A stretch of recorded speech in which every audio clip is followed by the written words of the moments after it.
देवता, ऋषि, दिव्य मनुष्य, यक्ष इत्यादि के सब गंधर्व, सारी पवित्र नदियां, सारे पवित्र तीर्थ कथा सुनने आए होते हैं, हमें दिखते नहीं।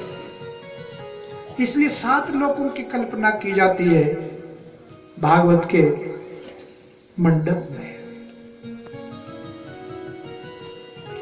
तो स्थान का महत्व होता है। ब्रह्मा जी में तो शक्ति है देखने की, ब्रह्मा जी तो ब्रह्मलोक से भी दर्शन कर रहे हैं, उनको क्या आवश्यकता थी कि वृंदावन में आए, लेकिन उन्होंने सोचा नहीं, जो वृंदावन के स्थान का महत्व है वहां जाकर के मैं दर्शन करूंगा, प्रत्यक्ष दर्शन करूंगा। जैसे कल भी कथा में आया था, फिर बात आदि आती है छूट जाती है कि जब इस कलयुग के 2500 वर्ष बीते तो देवता छोड़ गए इस धरती को। देवता लोग अपना पांव नहीं रखते पृथ्वी पर, जो देवता उठा करके हम चलते वो हम अपने कांधे पर उठाते हैं, लेकिन ये जमीन इतनी गंदी हो गई है, पवित्र हो गई है पृथ्वी, पूरी पृथ्वी, कि देवता अपना पांव नहीं रखते इस धरती पर। जब 2500 वर्ष कलयुग के बीते, यानी कलयुग की उम्र 5117 वर्ष बीत चुकी है, तो 2500 और 117 वर्ष हो गए देवताओं को यहां से गए हुए। वो जब बुलाते हैं हम तो आसमान में आते हैं, आकाश में आते, तभी तो बोलते ना, आकाश से देवताओं ने पुष्प वृष्टि की, फूलों की वर्षा की, वो अंतरिक्ष में आते हैं। और देवताओं का भोजन क्या है?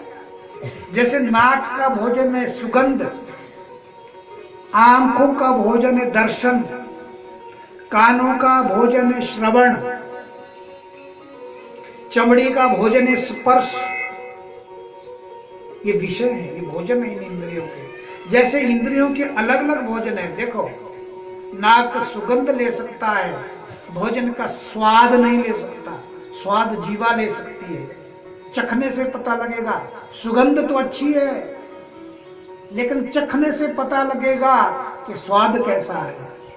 अगर नाक के पास डालोगे भोजन तो सुगंध ही बता सकता है, स्वाद नहीं बता सकता। ऐसी जीवा स्वाद बता सकती है, सुगंध नहीं बता सकती, कैसी गंध है। आंख केवल देख सकती है, सुगंध या स्वाद नहीं बता सकती। ऐसे कान केवल सुन सकते हैं। ये विषय है इन इंद्रियों के, इनको विषय कहा गया है। ऐसे देवताओं का भोजन क्या है? अब पितरों के नाम से हम श्राद्ध करते हैं, भोजन खिलाते हैं हम ब्राह्मणों को, तो वो भोजन तो ब्राह्मणों ने खाया। कईयों के मन में शंका आती है, भोजन तो ब्राह्मण खा रहा है, फिर पितर क्या खाया करो है मेरे प्यारों। पितरों का भोजन भी सुगंध है। जो भोजन की सुगंध होती है उससे पितर तृप्त होते हैं। देवताओं का भोजन भी सुगंध है। जो भोजन की सुगंध होती है उससे देवता तृप्त होते हैं। वो सूक्ष्म भोजन करते हैं, स्थूल भोजन हम किसी दूसरे को देते हैं। जैसे हमारे इंद्रियों के विषय है, इंद्रियों के भोजन है, ऐसे ही देवताओं के भोजन है। और हवा के माध्यम से, देखो वायु के माध्यम से वो सुगंध हमारे नाक तक आती है। चाहे कितनी दूर भोजन बन रहा होगा, वहां से सुगंध हवा यहाँ पहुंचा देगी वायु देवता। और ये वायु देवता जब हमारे शरीर में आ जा रहा है तब हम जिंदा है। इस प्रकार समझने का प्रयत्न करना चाहिए, अनंत विस्तार है। तो ब्रह्मा जी स्वयं आए दर्शन करने के लिए, अपनी आंखों से देख तो उधर से भी रहे थे, इसलिए जहां कथा होती है वहां जाने का प्रयत्न करना चाहिए, समय देना चाहिए। सुखदेव मुनि जी कहते हैं, राजा परीक्षित ब्रह्मा जी आए, अंतरिक्ष से देखने लगे, देखा अरे बाबा क्या सुंदर बालक है।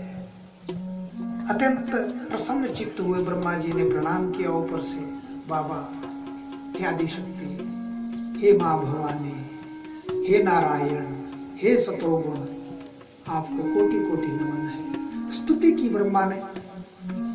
इतने में भगवान कृष्ण ने मधुमंगल से सबसे पूछा पहले चलो भाई निकालो मधुमंगल, तुम क्या लाए हो? दूसरे को बोला मनसुख तुम क्या लाए हो? श्री दामा तुम क्या लाए हो? खोलो अपनी अपनी मटकियां। सबने अपनी अपनी मटकियां खोल ली। अब भगवान ने सबको सिखाया था कि देखो भाई मिलजुल करके खाना चाहिए। ये नहीं है कि अच्छा तूने लाया तो तू ही खा ले, नहीं, अगर तेरे पास अच्छा है, दूसरे के पास थोड़ा थोड़ा अच्छा है, तो मिलजुल करके खा लेंगे सब। इसी तरह खाते थे, भोग लगाते थे भगवान ग्वाल बालों के साथ। जब माखन चोरी करते थे तब भी ऐसा ही करते थे। ये नहीं है कि जिसका हाथ पड़ गया उसने खा लिया, बराबर बराबर बांटते थे। तो फिर सारा भोजन इकट्ठा किया।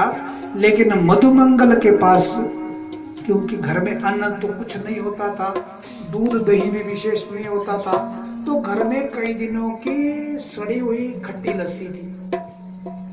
अब जब घर से चला मधुमंगल तो सोचा मैं तो रोज भोजन कान्हा के घर करता हूँ। अब पहली बार तो कान्हा ने मांगा है कि घर से लाना कुछ, खाली हाथ गया तो क्या। तो वो खट्टी सड़ी हुई लस्सी मटकी में बांधी हुई है कपड़े से ऊपर।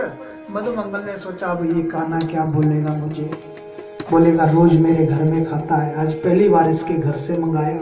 शर्म लगी मधुमंगल को, गरीबी में शर्म लगती है। ये शर्म ही तो भगवान तक पहुंचा देती है।